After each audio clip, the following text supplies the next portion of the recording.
we're going to fantastic books and where to find them. Today we are going to be talking A Court of Winds and Ruin by Sarah J Maas. This is the third book in the A Court of Thorns and Roses series, and it's what I would probably call the end of the first arc.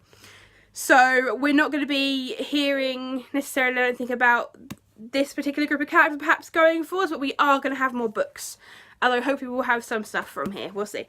So yeah, if you haven't read the book, I will give you my brief thoughts without any spoilers, and then we're going to get straight into the nitty-gritty because there's a lot I want to talk about and I don't want to spoil anything for you guys. If you're here, you're living dangerously as it is, so well done for that. But on a nice non-spoilery point, I liked the book, I didn't love the book. I actually do wonder if it is a good book or if it's just that wave of hype has gone two ways, I think. Either it's been hyped up too much, and it probably is a good book, but because we've overhyped it, it seems like it's not so much of a good book. Or it just generally isn't a good book, and the hype is making me feel like it maybe is. So it is really confusing. This review has been so hard to try and sort out because I have absolutely no idea how to feel about this book at all. Pretty much. It does feel like there should have been more. I know obviously it's a massive book anyway. It's not exactly small. It's the biggest out of the trilogy if you're getting the UK paperback edition. But it feels like there's a lot missing. Characters would go off and do things and you wouldn't hear anything else about that really, or something would happen and you'd just be like, well, when did this happen? Why didn't I get details about this? And I feel like there could have been so much more there. There was things that you could see that there was probably going to be something going on with that, and then just nothing comes of it, and that feels like perhaps that was in the bits that were just cut out, and there must have been like at least this size again cut out, I would have thought. I mean, who knows, it might just be me, but that's how it feels. I do have to recommend still reading it. Especially if you read the first two, you've got to read this third one. There's no way you wouldn't, surely, unless you really like them, I guess. But it is good for it to come to fruition, I guess. And if you haven't read them, the series itself are good anyway, so my recommendation is basically just read it. If you haven't done that, you're going to want to turn the video off and go read now, because we are going to get onto the spoilery bits pretty much immediately. So thank you all for watching. Bye! Unless you are here for spoilers, in which case let's get into it. So let's get into the spoilers. I'm going to work from my notes because there are a load of them, and I want to show I don't forget stuff that I really want to talk about. Fair at the Spring Court is brilliant. It's a nice symmetry to the first book. But obviously Feyre is so very different. And we have Lucien, who's different as well. He's been through a lot. We found out now what happened at Calamai, that Tamlin didn't go through the right, but Lucien, bless him, stepped up to the plate and had to do the nasty with the Awtft, which is horrible, absolutely horrible. And I was so mad at her just at that point, let alone as we got further in. So, and Lucien is now less inclined, I think, to take Tamlin's crap. He sticks up for himself a lot more. He sticks up for Feyre a lot more. And obviously he finally gets out, which I think is brilliant, because I think in a way he's being abused there as much as Feyre is, just in a different way.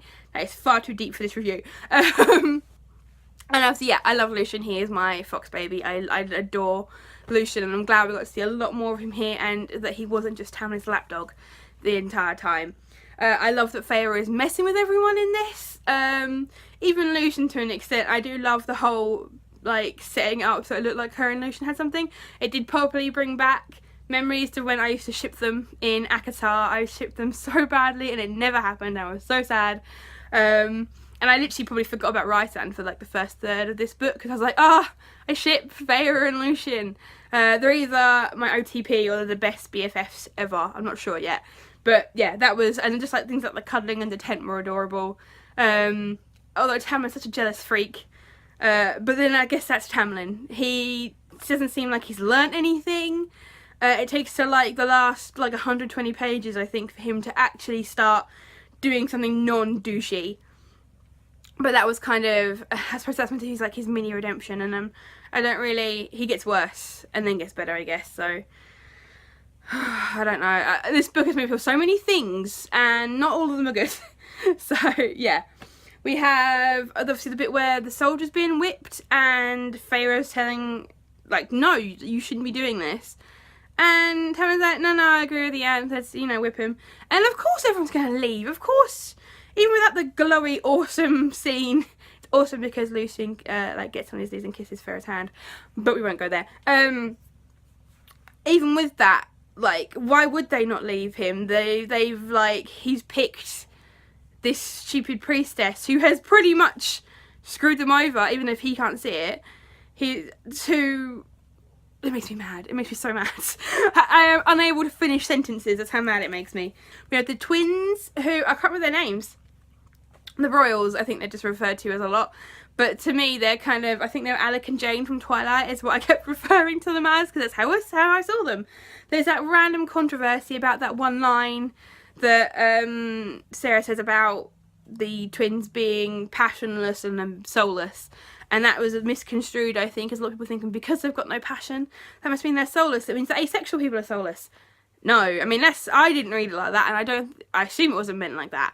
I think it was just a rough way, and they don't seem like they have souls anyway. I mean, they sound horrible, but I don't think that's to do with their lack of sexuality, so I'm not going to go too much into it because I don't want to go too deep in this review, and I think that's probably going to happen in places anyway, especially something I'm going to talk about in a minute. So I'll leave that there, but that's obviously open to interpretation, but I wouldn't have thought it was meant that way. So I was disappointed with the twins. I did like the fact that Lucian and Feyre send the bogey after them. I'm saying bogey because that's what the audiobook says. It says a lot of things wrong, but that's apparently, I called it boge, but who knows. Anyway, so yeah, they send that after them, which I think is hilarious. But the twins died quite early on, and I was a little bit disappointed. I really thought they were going to be like quite a big part to play in this, like a commander role sort of thing, and that never really happened. Like, there's in the big battle at the end when that random commander is fighting, I believe it's Helion. Why, that could have been the twins. That's the kind of position I imagine them to have, and they're just like killed really quickly and fairly easily by Feyre and Lucian, who don't really have much magic left at this point. Yeah, I didn't really. I was disappointed. They seemed like they could have been not good characters, but interesting characters. And I feel like they were wasted. And then we had the scene where Awtft is pretty much just trying to rape Lucian. She's got him restrained, and it's just so nasty. I mean, I didn't really like her to start with, and the whole Sentry thing and all that. But this made me so mad. I liked it in a way that it was included, because Lucian is not a weak character. Yeah, he was Tamlin's lapdog for a bit, but he's not physically or magically even weak. And he was constrained by Awtft, and she basically tried to abuse him. And the fact that it's shown that it does happen as well. Again, I don't want to get too deep into that, but I like that that was included, even if it made me mad as hell, because it's my fox baby. Don't touch him. And what Feyre did, I think, was perfect. Messing with her brain and then smashing her hand so that she cannot keep abusing people like that. We'll get back into Awtft some more later as well, unfortunately. Feyre and Lucian escape to the Autumn Court, get chased by the brothers, and then on to the Winter Court, and then they do hold their own a little bit, but then they get their butt saved by Cass and Az, and that's quite a kick-ass entrance when they sort of just smash onto the ice and they're like, hi, and they're fine. They're both fine. No messed up wings or unhealable injuries. And I would kind of be okay with that, and it's good to see that they're okay because I love them. But I just feel like after a while, like, Cassian gets hurt again later, Azrael gets hurt again later, and although Az does have the problem that he can't really fly as well after that, that'll be fine eventually. That's just going to heal. Like, there doesn't feel there's any consequences for these bad things that happen. We were freaking out while waiting for this book because these wings had been shredded. And oh yeah, absolutely fine. He can fly. Everything is good. And it just doesn't feel there's any consequences, bad things that happen. A lot of the stuff, I think, actually, that happened at the end of A Court of Mist and Fury it's not important in this at all. Literally everything is fine. That is like the new tagline, I think, for this. Everything is fine. So then, yeah, we have Lucian has joined the Inner Circle or not the Inner Circle, he's there where they are in Valaris. And I really like that he was there and he was included because, yeah, but obviously they don't trust him and he's just not really included in stuff. And I really wish there could have been more of some growth there, and that he does become like some banter between him and the guys that have been fantastic, absolutely brilliant. But it didn't happen. I was really hoping it might have done. But no, I mean, the banter, the Inner Circle banter we did have was on point. It was brilliant.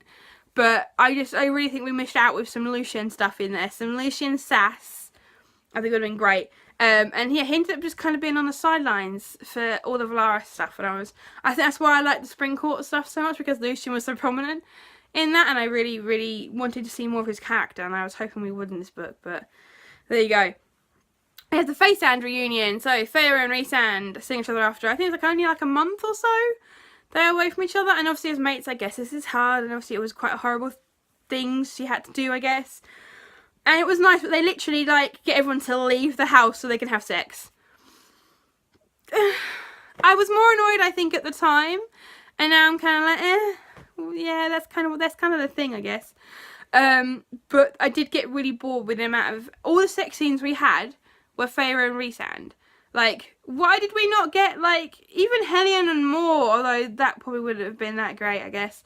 But, like, we could have really seen some other sex scenes in there, I think, that would have made it, like, we could have at least had some more Nesta and Cassian tension. Would have been brilliant. And that bonus chapter that we got at the end of A Court of Mist and Fury, more like that in this would have been perfect. But it didn't happen. There was nothing like that. Nesta and Cassian, like, they did interact. They were probably my favourite interactions, apart from Feyre and Lucian, happened with those two. Because everything else that happened was awkward. And even they barely, like, touched.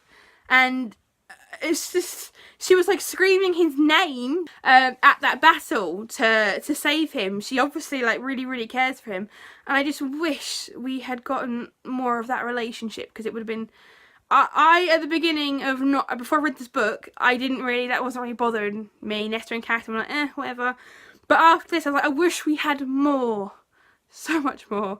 I like obviously, yes, we meet Nesta and Elaine. I keep doing that, I just call them Esther, and that's basically both of them. So we finally see them since they've been turned Fae, and I'm really disappointed with Elaine. I mean, obviously she's been through a lot and she's traumatised. And she was so broken, bless her. And it just, I don't know, I was expecting so much more for that. Obviously we had Lucian and Elaine, had the mating bond, and it was interesting seeing that I think maybe Elaine's going to reject that, and she's just not accepting it really at the moment, which is again understandable, I suppose. But it was so awkward and horrible, these moments, especially when Lucian is trying. And Elaine's just not bothering at all. Like, fair enough, she has every right to say no to the mating bond, but she could at least tried or been civil or spoke to him or something. Anything would have been better than what we got with that. I think she's going to end up with Azriel, which is fine. It's adorable. I like that, but they've got to sort out stuff with that. I don't know how that's going to be fixed. If it's fixed at all, because in theory, we're not getting another book about these characters. I hope what we do get will fix some of the stuff that happens in this book that we don't get answers for, like that. Like, it's a bit too early to go into it really, but I'm going to anyway. More sexuality. She's a lesbian. Fantastic. That's brilliant. And it's a really sad story that she doesn't feel that she can come out even to her family, her inner circle family, which is really sad. But it's overshadowed, I think, by the fact that she's been leading Azriel on for 500 years. And even in this book, she's sort of said to Feyre, she's told Feyre about it, but she still can't tell Az. I was waiting for it to happen in this book somewhere. Feyre like, I do love you, Az, but I just don't love you in that way. I like girls. Fair enough. I think Azriel would have been fine. Obviously, people would have hurt him, but he would have been fine because he loves more. And even if he just can't be with more, I think he would still love more in the right way. But we don't get that. That's something that's happened in this other half of the book that I'm imagining has been taken out somewhere. And it's so infuriating.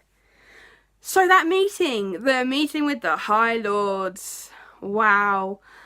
That was a long bit of the book, but I did really enjoy it.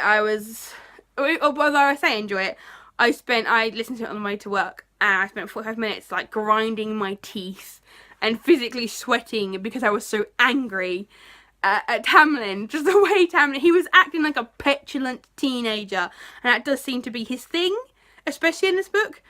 like, he can't even control himself enough to, like, I mean, he couldn't in the other books, I guess, but he's, like, got claws and talons popping out, and I'm like, restrain yourself, you idiot. Just, I was really hoping for a redemption story in this, but he just kept making me madder and madder and madder as everything went on. Just the things he was saying. I mean, I don't know how the Inner Circle did not rip him to shreds. I mean, you have Eris says one thing about Mort, and it wasn't a nice thing, and it was a really harsh thing, and I can understand that. But the stuff he was saying, like, to their High Lord and their High Lady, and they just managed to all stand there. I would have wanted to tear him to shreds. I don't know how they managed that. So we finally get to meet some of the other High Lords. We get Thysian, who is the head of the Dawn Court, who does the glowy thing. We have Kellius, I apologise for these pronunciations, who is the High Lord of the Winter Court, and it's adorable because we have armoured polar bears and little foxes in messenger vests, which I think are adorable. So that's a good thing about the Winter Court. I'm fine with that. We see Tarquin again, who is quite rightly, when we first see him, is a bit pissed that the Night Court has obviously stolen and betrayed them in their minds. But eventually, by the time we get to the meeting, he has chilled out a bit, bless him. We meet Helion, who is new, who is the head of the Day Court. I kind of imagine him as this kind of, like, bisexual surfer dude who wants to sleep with everyone, because that seems, I think, how he's portrayed a little bit. I don't know if that was the way he's intended.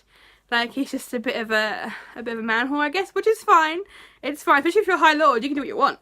But I don't know if it's meant to be that way, which is a bit over the top. I love that he wants to have a threesome with Mort and Cassian. That would have been interesting. But we find out that Helion had an affair with Lucian's mum, the lady of the Autumn Court. And basically, by the sounds of it, he is Lucian's dad, which means Lucian is the heir to the Day Court. What the hell? Although he has Autumn Court powers, so I don't know how that'll work eventually, if that is something that happens. And obviously we have Beren, who is the High Lord of the Autumn Court, who is also a giant bumhead. I really hope Eris kind of takes over soon, because although Eris, no one really likes Eris, I don't really mind Eris. I think there is another side of the stories, the bad things we've heard about him. He might not be as much of a bumhead as we thought. I have a 2-year-old, I keep saying bumhead instead of worse things. So lots of stuff happens, there's another battle, they're losing quite badly, and then Feyre decides this is a good time to just win her out of there, go find a cereal.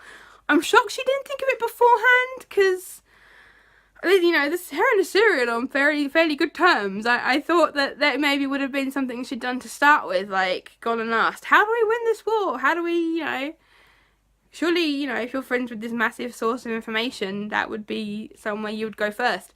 But no, in the middle of the battle, she decides to go and do it then and not tell anyone, not even Mor or Nesta, or just, yeah, that annoyed me. But she goes to find a cereal, which she does, and she gets some answers, but then the cereal gets shot by the soldiers who were with Awtft. And this is the first time in the book I cried. Like, this really, really broke me a little bit. I was, again, walking home from work at this point, and just crying because of the cereal, which is probably quite sad. But it was such a... I don't know, it's just weird because the creature, she's meant to, you know, the cereal's meant to be this horrible, horrible creature.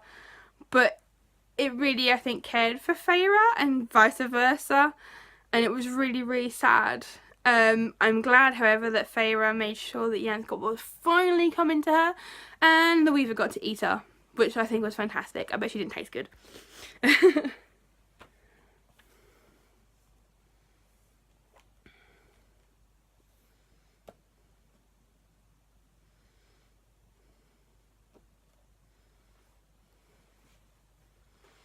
3, 2, 1, mark.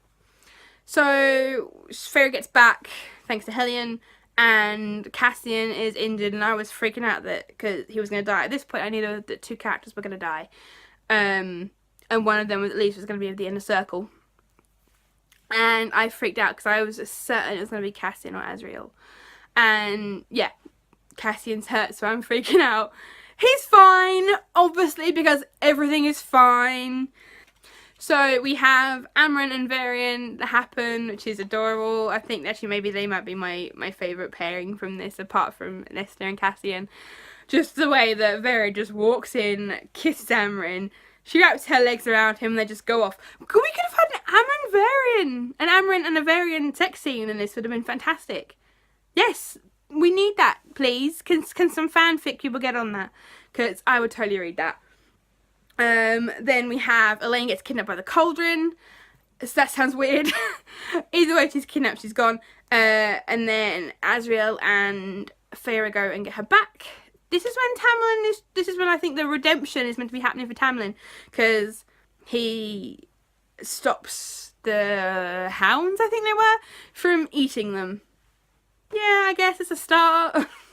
But I don't think it was, I think it's probably meant to start that road to redemption. At this point I'm like, nope. No, can't fix it just by that. And I did keep seeing the scene in Beauty and the Beast where the Beast is being attacked by the wolves, and I just kind of saw it like that, to be honest.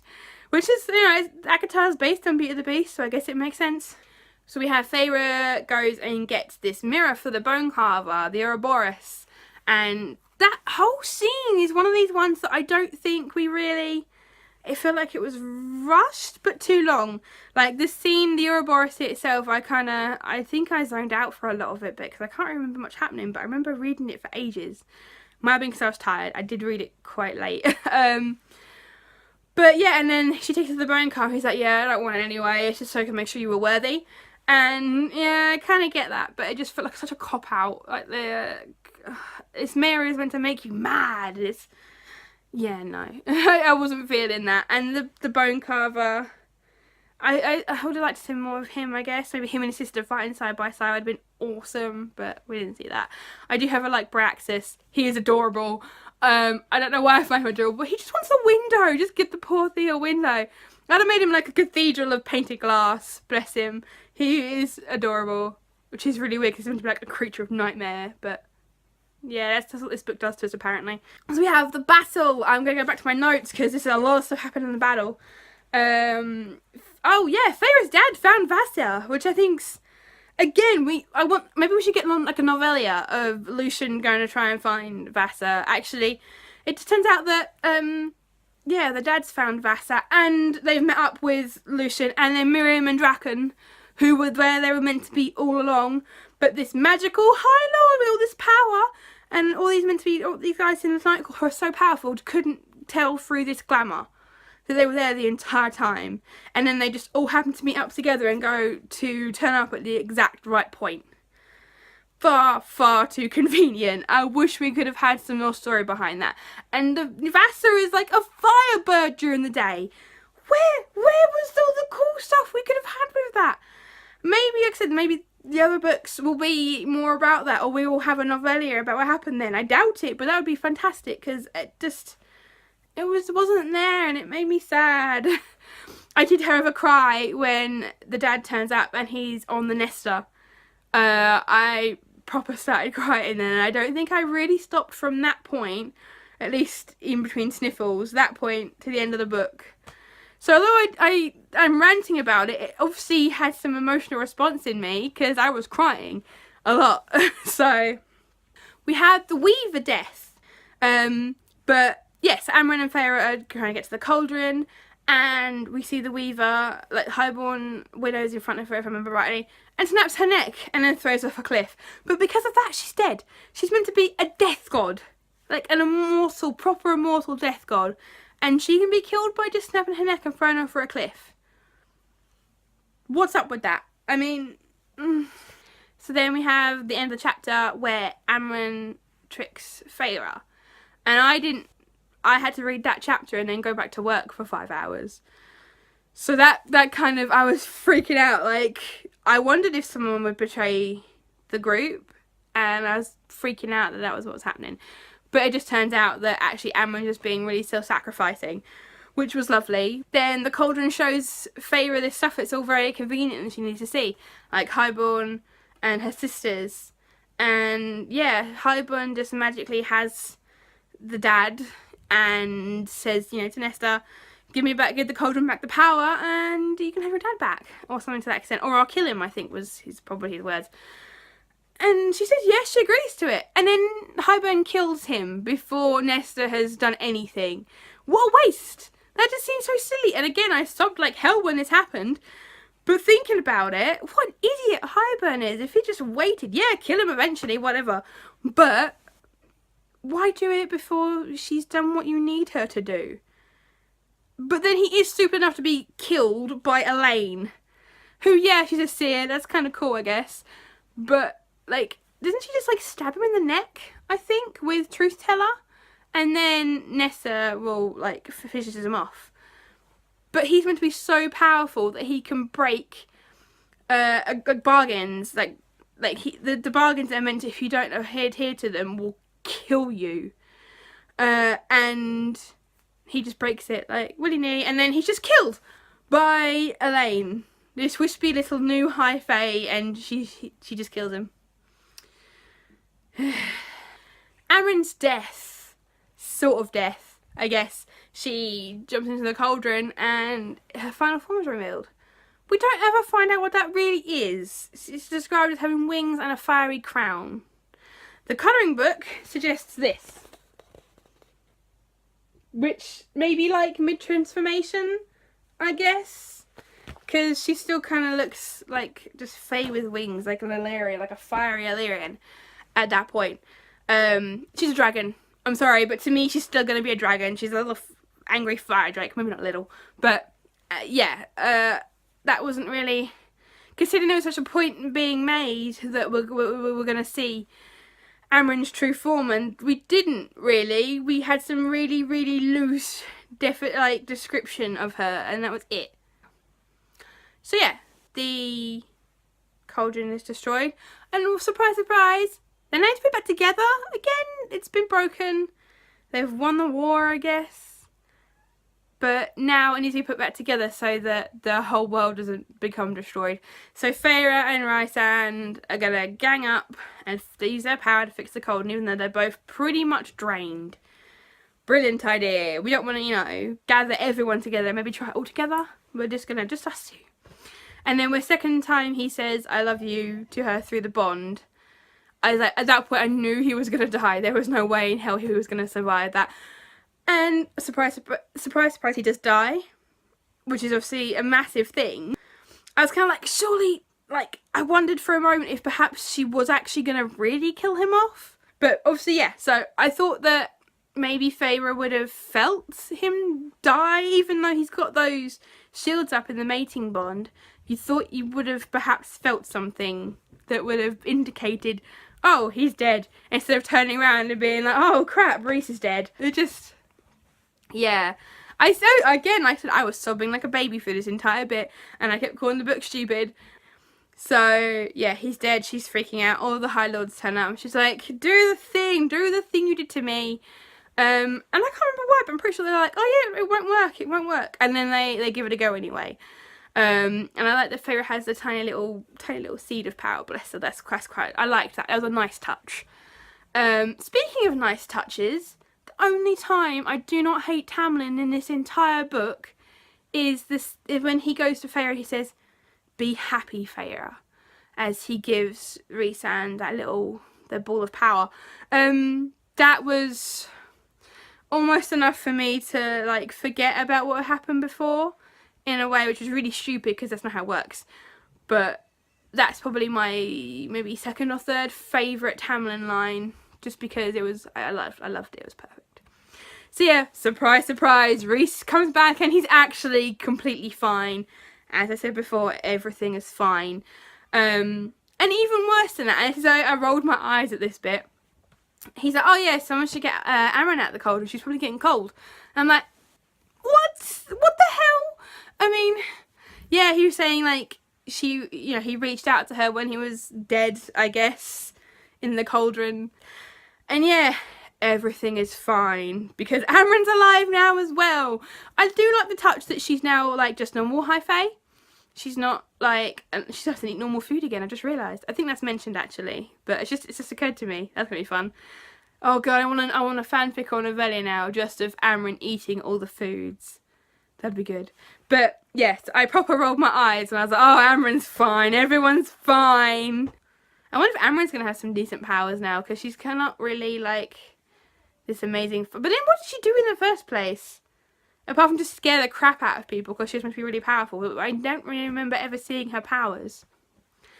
But yeah, the non-deaths kind of made everything seem like a cop-out. Like, there's not really anything to lose because we're just going to bring everyone back anyway. Maybe that's the thing that happens in YA a lot. I can't really think of anything that's happened before, but then I can't really think of many times when characters have properly died. But yeah, I know I've spent the last like 10 minutes of this review ranting, but I did enjoy it. The stuff that was good was really, really good, but I just want more, so can we please have more? This review has taken me forever. I have written so many different kinds of notes and tried to speak about it so many times to try and get this out, so feel free to leave stuff in the comments. Please don't hate on me, because, I mean, obviously if that's your opinion, that's your opinion, but that's the idea. These are only opinions. I'm not saying I'm right, that's the idea of an opinion. So, but if you've got, like, you want to speak about why you think the things I thought were bad, you thought were good, go for it, because you might change my mind. I only read this a couple of days ago, and I'm probably going to reread it again at some point, or at least listen to it again. So I might have a different opinion then. So I am more than open for discussion about this, because at this point my thoughts on the book are still fairly fluid. Maybe I won't be as angry in a few days. Maybe I will be worse. Who knows? So yeah, that was my review on A Court of Winds and Ruin. Thank you so much for watching. Thank you so much for putting up with all that ranting. Feel free to like and subscribe if you enjoyed this video. We are so close to 100 subscribers now. We're like 6 off. So I will definitely do a giveaway when we reach 100, so go for it. Yeah, that's kind of it. I feel like I should probably go have a bath now or something. Maybe I'll start my reread. Bye!